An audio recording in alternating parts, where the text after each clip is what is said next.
Assalamualaikum warahmatullahi wabarakatuh. Kembali lagi di KBS Ngabuburit yang episode udah kesekian kalinya. Buat teman-teman yang kemarin belum nonton video KBS Ngabuburit episode 1 sampai dengan hari ini, bisa tonton di channel ini ya. Oke, kembali lagi dengan saya Etifariah yang akan menjadi moderator di KBS Ngabuburit sore hari ini. Yang pastinya bersama pembicara yang keren banget daripada sebelum-sebelumnya. Pokoknya kita insya Allah akan selalu mendatangkan pembicara yang keren-keren, yang isinya juga akan sangat bermanfaat buat teman-teman semua. Oke, nggak mau terlalu lama, kita langsung kenalan aja yuk sama pembicara di KBS Ngabuburit sore hari ini. Halo, selamat datang. Boleh kenalan, Kak? Ya, terima kasih ya Tia Bula. Boleh perkenalkan, nama saya Tahta Kuliah, biasanya dipanggil Tahta. Saya dulu di Kesbang Angkatan 7, jadi lulus tahun 2020, baru aja. Sekarang kuliah di UI, jurusan Aktuaria semester 2. Oke, wah dulu udah pernah jadi alumni berarti ya, baru kemarin ini. Berarti mengalami yang namanya kemarin wisuda online ya? Iya, tahun ini juga ya Bula. Tahun ini masih kurang tahu. Doakan saja yang terbaik. Gitu. Wah, tadi jurusan Kak Tahta Aktuaria di UI gitu ya? Iya. Nah, sebelumnya saya itu kan pernah dapat info tuh kalau Kak Tahta itu kan dulunya olim matematika kan. Kenapa Kak Tahta itu suka sekali sama matematika? Itu berawal waktu saya masih kecil. Waktu itu saya suka banget lah yang namanya ngitung kayak gitu. Terus waktu SD saya tuh inspirasi gitu dari teman-teman, kakak kelas. Waktu SD yang kayak dapet juara gitu, kayak menang lomba ini itu. Saya kayak penasaran gitu loh, Bla, gimana ya rasanya dapet juara kayak gitu. Nah, terus dari situ saya kayak ada keinginan gitu, suatu saat saya pengen dapet juara lomba-lomba menang kayak gitu. Nah, terus baru kesampaian waktu SMP gitu. Dari SMP ikut Olimpiade Matematika, terus habis itu alhamdulillah lanjut sampai SMA kemarin kayak gitu. Oh, berarti bermula dari kayak ngelihat orang yang juara, menang kayak gitu ya? Iya, iya. Keren. Tapi memang kadang ya, kalau saya juga pernah dengar, maksudnya kayak sering kalau atau ngamatin orang-orang, motivasi awalnya juga dari orang lain juga, terus ya dari kayak tadi lihat orang yang juara-juara kapan gitu. Harapannya jangan kayak orang lain terus kita harus jadi bagian itu juga gitu ya. Iya. Harus lebih baik lagi, Mbak. Bagus. Kalau tadi kan Kak Tahta udah nyampein tuh jurusannya aktuaria. Aktuaria itu jurusan apa ya, kayak masih kurang familiar nih di saya. Iya, jadi aktuaria itu masuknya di FMIPA, Fakultas Matematika, Ilmu, dan Pengetahuan. Kalau dari departemennya sendiri, masuknya Departemen Matematika. Nah, kalau aktuaria sendiri itu nanti belajarnya lebih kayak ke penerapan matematika, kayak gitu. Jadi, aktuaria itu pada akhirnya nanti prospek kerjanya salah satunya adalah berprofesi sebagai seorang aktuaris.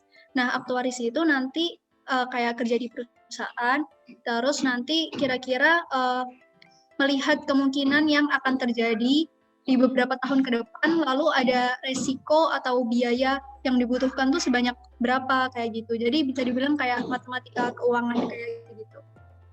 Keren itu sekali ya. Saya juga baru dengar. Oh, jadi kalau mau nanya lagi nih sebelum lanjut, bedanya aktuaria sama matematika itu di bagian kayak praktiknya atau bagaimana? Ya, kan kalau matematika sendiri itu setahu saya ada matematika, statistika, sama aktuaria. Nah, kalau statistika nanti juga itu bagian dari kayak ada terapannya juga, tapi nanti lebih ke kayak arahnya tuh kayak ke data scientist, kayak gitu-gitu. itu udah beda lagi gitu.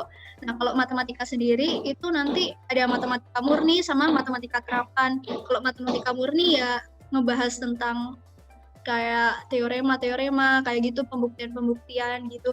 Kalau matematika terapan ya matematika secara terapan tapi lebih general kayak gitu. Nah, kalau aktuaria sendiri lebih ke keuangan matematika kayak gitu lah. Oh, Tahu iya. saya ya, Blah. Iya, iya. Terus kayak tadi prospek kerjanya berarti sangat menarik nih. Buat teman-teman yang tadi belum tahu apa itu jurusan aktuaria, ya kayak tadi yang Kak Tahta sampaikan gitu ya. Apalagi kayak prospek kerjanya tuh berarti sangat menguntungkan itu. Maksudnya kayaknya akan sangat banyak dicari oleh banyak perusahaan karena bisa menghitung sampai ke depan. Wah, keren sekali. Iya. Keren. Iya, betul, Blah. Kalau Ya, emang apa? Oh ya. Ya lanjut aja Kak Tahta. Ya. Oh ya. Emang aktoria masih baru Blah di Indonesia gitu jurusannya. Kalau di univ saya itu saya kalau nggak salah baru angkatan ketiga. Kalau di UGM kalau nggak salah baru angkatan ini berarti angkatan ketiga. Terus di ITB kayaknya tahun ini baru angkatan kedua. Kalau nggak salah ya Blah. Tapi emang baru gitu. Bagus. Keren. Saya juga jadi pengen. Tapi kalau menurut Tahta nih, bedanya kuliah kan pasti kayak ngerasa ada beda dong, kuliah sama SMA kayak gitu. Bedanya kuliah pada mempelajari sesuatu gitu ya, atau mempelajari ya banyak hal gitu. Bedanya saat kuliah sama SMA menurut Tahta itu bagaimana? Gimana gitu? Apa yang membuat beda atau mungkin bisalah sedikit sharing. Dalam hal belajar atau Ya, semuanya boleh. Blah? Semuanya kalau bisa. Mungkin saya lebih tertarik buat mulai dari ini sih Blah, kayak dari kesadaran untuk lebih mandiri, kesadaran untuk lebih bertanggung jawabnya, terus ya itu Bla, kayak kesadaran akan hal itu tuh kayak menurut saya lebih terasa waktu kuliah gitu. Kalau kesadaran waktu lebih mandiri tuh ini juga luas Bla, kayak mulai dari belajar kan Bla tahu sendiri pastinya juga kalau dosen sama guru waktu di sekolah itu cara penyampaian pengajarannya tuh beda kan Bla. Kalau waktu kuliah kayak kita lebih sering belajar sendiri, dituntut untuk bisa mandiri, baca PPT, terus kayak e-book, paper, kayak gitu-gitu, terus kayak latihan. Kalau di jurusan saya banyak latihan soal mandiri juga, kayak gitu. Terus habis itu juga kesadaran untuk bertanggung jawab tuh menurut saya kayak, kan ini udah kuliah ya, terus setelah lulus kuliah akan ada fase baru lagi, dimana mau nggak mau harus kerja kan, nggak mungkin kayak jadi tanggungan orang tua terus menerus kayak gitu. Nah dari situ saya kayak merasa bahwa saya harus lebih bertanggung jawab agar nanti setelah lulus saya bisa bekerja kayak gitu. Dalam hal ini berarti berbicara soal kompetensi diri kayak gitu pula. Jadi kayak saya pikirnya gimana waktu kuliah ini saya nanti setelah lulus itu jadi seseorang yang berkompeten kayak gitu. Makanya harus aktif, gak cuma akademik doang, tapi juga kalau bisa organisasi dan lain sebagainya. Kayak gitu sih Mbak, kurang lebih. Oke. Tuh Abla sendiri gimana? Abla sendiri ya sebenarnya mungkin kayaknya kurang lebih sama sebenarnya kayak yang disampaikan Kak Tahta tadi. Kalau dulu alasan kayak Kak Tahta gitu, awal mula ambil jurusan aktuaria itu apa? Mulainya dari lihat dan berusaha sadar akan kelebihan dan kekurangan sih, Bla. Jadi kan saya sadar kalau saya udah ada basic math gitu. Terus saya juga enjoy di matematika kayak gitu. Makanya saya mikir nggak jauh-jauh dari rumpun matematika kayak gitu. Terus kalau kekurangan saya juga merasa bahwa saya itu tidak begitu bagus saat praktikum kayak gitu. Saya anaknya nggak begitu teliti sama kayak teledor gitu loh, Bla.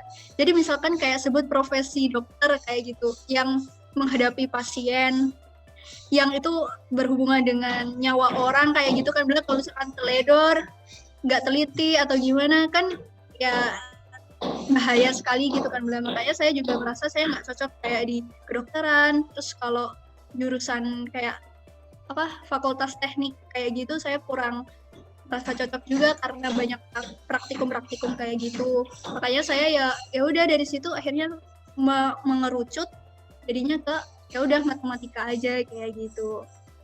Habis itu juga dari ini kalau di Kesbang ada ini kan Bla, dari sekolah memfasilitasi talent mapping gitu. Oh iya ya. Yang nah kayak gitu.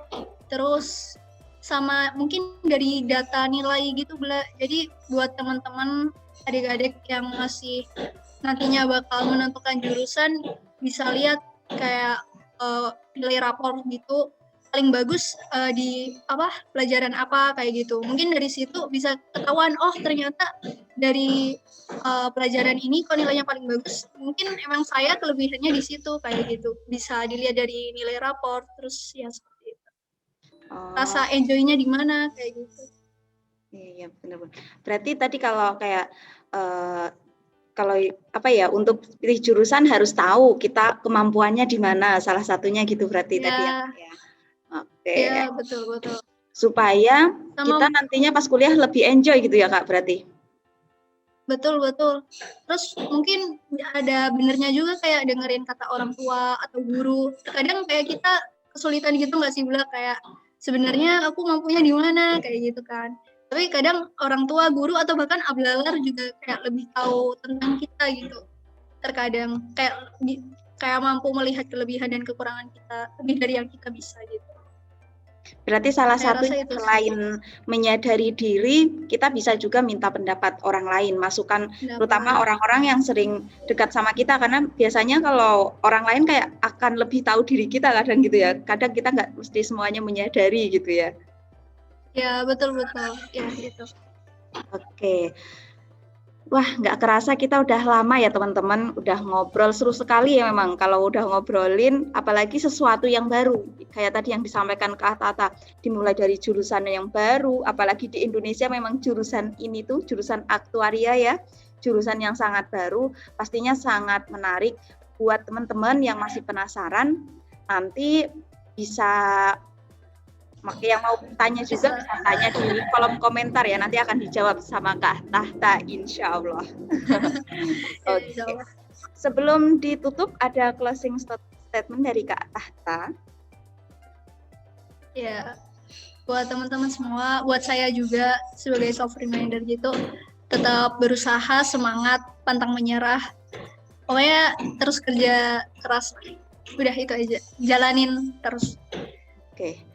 Kerja keras, pantang menyerah, dan jalani terus lah salah satunya gitu ya. Ya jangan lupa doa. Betul, jangan lupa, karena kalau udah ngelakuin semuanya nggak ada doanya ya akan sayang gitu ya kan Kak Tahta. Iya betul banget, kurang berkah. Ya, kurang berkah. Oke, terima kasih Kak Tahta. Terima kasih buat teman-teman juga yang udah dengerin. Semoga podcast KBS Ngabuburit sore hari ini bisa bermanfaat. Dan kalau banyak salah mohon maaf. Sampai ketemu di KBS Ngabuburit episode selanjutnya. Buat teman-teman yang belum like, bisa like, subscribe, dan komen kalau ada masukan ataupun saran ya. Dari saya cukup sekian. Wassalamualaikum warahmatullahi wabarakatuh. Semangat puasanya. Selamat juga, Bla. Terima kasih banyak, Bla.